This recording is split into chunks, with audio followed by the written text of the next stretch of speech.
अस्सलामुअलैकुम वरहमतुल्लाहि वबरकातुहू।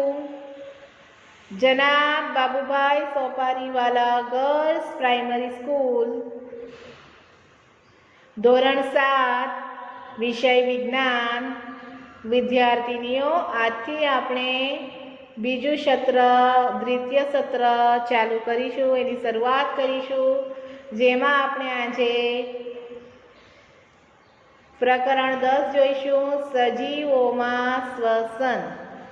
વિદ્યાર્થીનીઓ, આપણે પ્રકરણ 2 માં શીખી ગયા કે દરેક સજીવ જે છે તે નાના સૂક્ષ્મદર્શી એકમો જેને કોષો કહીએ છીએ તેનો બનેલો છે, બરાબર।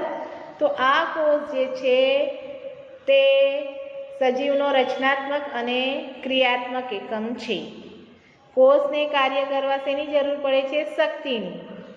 અને બધા જ સજીવો ખોરાકમાંથી શક્તિ મેળવવા માટે શું કરે છે? શ્વસન કરે છે, બરાબર। સજીવનો દરેક કોષ જે છે તે ચોક્કસ પ્રકારના કાર્ય કરે છે, જેમ કે પોષણ, પરિવહન, ઉત્સર્જન અને પ્રજનન। અને આ બધા કાર્યો કરવા માટે કોષને શક્તિની જરૂર પડે છે।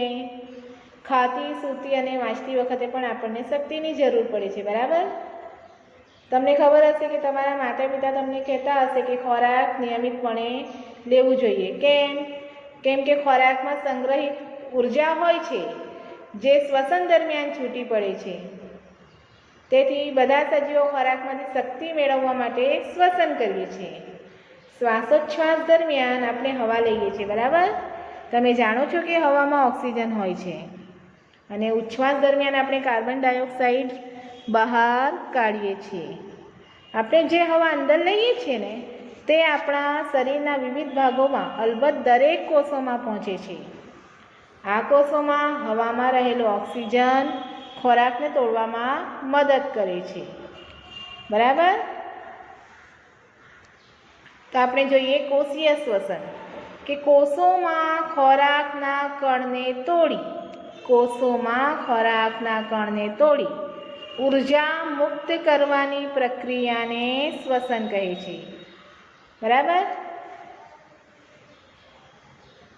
દરેક જે છે બધા જ સજીવોમાં કોષોમાં શું થાય છે? કોષીય શ્વસન થાય છે। બધા સજીવોના કોષોમાં કોષીય શ્વસન થાય છે। કોષમાં ખોરાકનું એટલે કે ગ્લુકોઝનું ઓક્સિજનના નાના ઉપયોગથી કાર્બન ડાયોક્સાઇડ અને પાણીમાં રૂપાંતરણ થાય છે। જ્યારે ઓક્સિજનની મદદથી ગ્લુકોઝનું વિઘટન થાય છે, જેને શું કહેવાય છે? જારક શ્વસન। ચલો આપણે એની વ્યાખ્યા જોઈએ જારક શ્વસનની, કે ઓક્સિજનની હાજરીમાં થતા શ્વસનને જારક શ્વસન કહે છે। એટલે કે ઓક્સિજનની મદદથી ગ્લુકોઝનું વિઘટન થાય છે તેને જારક શ્વસન કહે છે। એટલે ખોરાકનું વિઘટન થાય છે। ખોરાક ઓક્સિજનની મદદ વિના તૂટે છે તેને અજારક કહેવાય છે, તે આપણે આગળ જોઈશું, બરાબર। ખોરાકનું વિઘટન થવાથી શું થશે? શક્તિ મુક્ત થશે, બરાબર। શક્તિ અલગ પડશે એમાં। તો આપણે એનું રાસાયણિક સમીકરણ જોઈએ, જારક શ્વસનનું રાસાયણિક સમીકરણ, કે ગ્લુકોઝ જે છે તે ઓક્સિજનના ઉપયોગથી ખોરાક, બરાબર, શું છૂટું પડે છે? એના દ્વારા કાર્બન ડાયોક્સાઇડ, પાણી અને શક્તિ। હવે આપણે આગળ જોઈએ અજારક શ્વસન। ઓક્સિજનની ગેરહાજરીમાં થતા શ્વસનને અજારક શ્વસન કહે છે। ઓક્સિજનની ગેરહાજરીમાં થતા શ્વસનને, બરાબર। તો એમાં આપણે જોઈએ કે ઓક્સિજનની ગેરહાજરીમાં ગ્લુકોઝ, આલ્કોહોલ અને કાર્બન ડાયોક્સાઇડમાં એ રૂપાંતરણ પામે છે, જે આપણે સમજીએ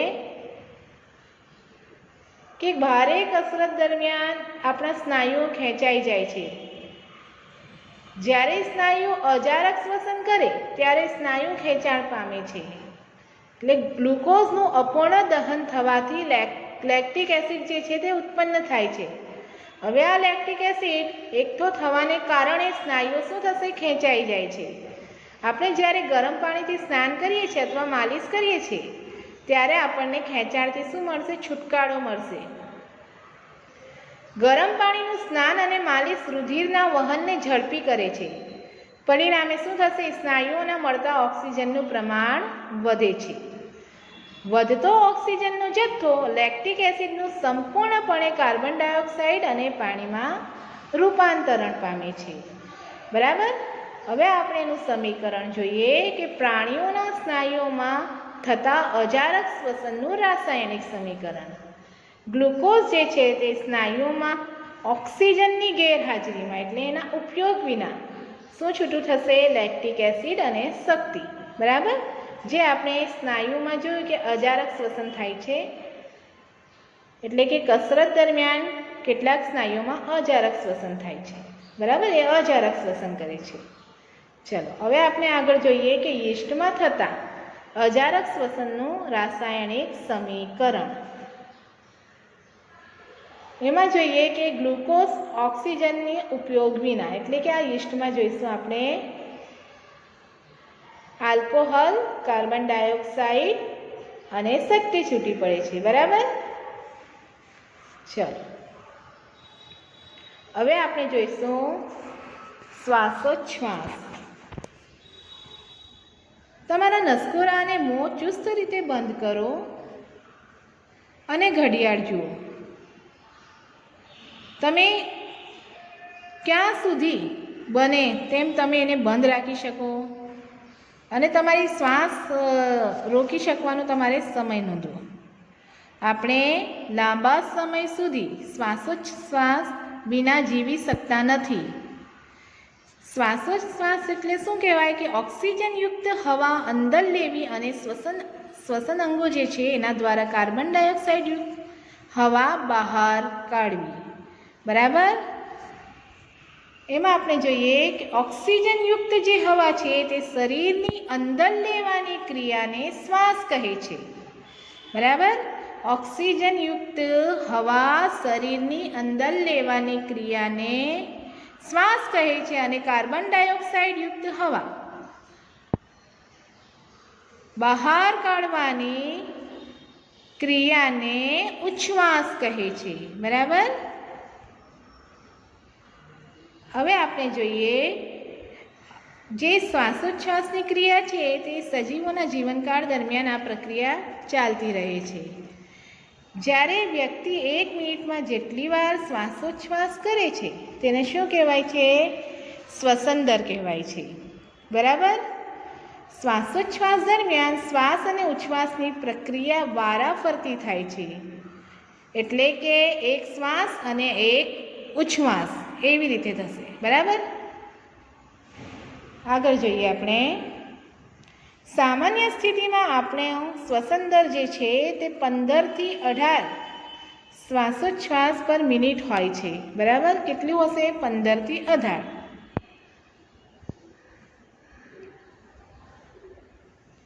હવે આપણે જોઈએ જુદી જુદી પરિસ્થિતિમાં શ્વસન દરમાં ફેરફાર. જેમ કે તમને અહીંયા વિવિધ પ્રવૃત્તિ બતાવી છે, તેમાં અલગ અલગ રીતે શ્વસન દર થશે. જેમ કે આરામદાયી પરિસ્થિતિમાં જ્યારે વ્યક્તિ દોડતી હોય ત્યારે તે પરિસ્થિતિમાં શ્વસન દર અલગ હશે. બરાબર. આ ચિત્રમાં તમને વિવિધ ક્રિયાઓ દેખાય છે. તો એમાં જોઈએ આપણે અહીંયા તમને એક કોષ્ટક આપેલું છે કે જુદી જુદી પરિસ્થિતિમાં શ્વસન દરમાં ફેરફાર જોઈએ આપણે. જેમાં સહપાઠીનું નામ ABCD અને છેલ્લું છે પોતે. સામાન્ય પરિસ્થિતિમાં કેટલું હશે એ નોંધી લેવાનું આપણે પહેલાં કે એનું સામાન્ય પરિસ્થિતિમાં 18 છે, પછી એ 10 મિનિટ ચાલશે તો કેટલું એનું થઈ ગયું? 20. પછી 100 મીટર ઝડપથી દોડ્યા પછી વધી ગયું છે એનું 22 થઈ ગયું. જ્યારે આરામદાયી સ્થિતિમાં કેવું થઈ ગયું? ઓછું થઈ ગયું. બરાબર. એમાં અલગ અલગ પરિસ્થિતિમાં અલગ અલગ તમને દેખાય છે. એવી જ રીતે આપણે બીનું જોઈએ. બી સપાટીનું સામાન્ય સ્થિતિમાં એનું કેટલું છે શ્વસન દર? 17. એવી જ રીતે 10 મિનિટ ચાલ્યા પછી કેટલું થઈ જશે એનું? 22 થઈ ગયું. પછી દોડ્યા પછી 100 મીટર 25 થઈ ગયું. અને આરામદાયી પરિસ્થિતિમાં કેટલું થઈ ગયું એનું? 16. બરાબર. હવે આપણે આગળ જોઈએ સહપાઠીનું નામ, જેમાં આપણે સી જોઈએ તો એમાં છે 18 બરાબર સામાન્ય સ્થિતિમાં. પછી 10 મિનિટ પછી એનું પણ વધી ગયું, 21 થઈ ગયું. ને 100 મીટર ઝડપથી દોડ્યા પછી વધી ગયું 24, જ્યારે આરામદાયી પરિસ્થિતિમાં 17. એવી જ રીતે આપણે આ નોંધવાનું છે. એટલે શું કહેવાશે કે સામાન્ય સ્થિતિમાં શ્વસન દર 15 થી 18 હોય છે અને ઝડપથી ચાલવાથી કે દોડવાથી શ્વસન દર શું થશે? વધી જશે. બરાબર. સામાન્ય રીતે આપણો શ્વસન દર 15 થી 18 હોય છે. આપણે જ્યારે ઝડપથી ચાલવાથી કે દોડવાથી શક્તિનો શું થશે? વપરાશ વધશે અને ઓક્સિજનની જરૂરિયાત વધે છે, તેથી શ્વસન દર પણ વધે છે. બરાબર. એટલે કે જુદી જુદી પરિસ્થિતિમાં શ્વસન દર જુદો જુદો હશે.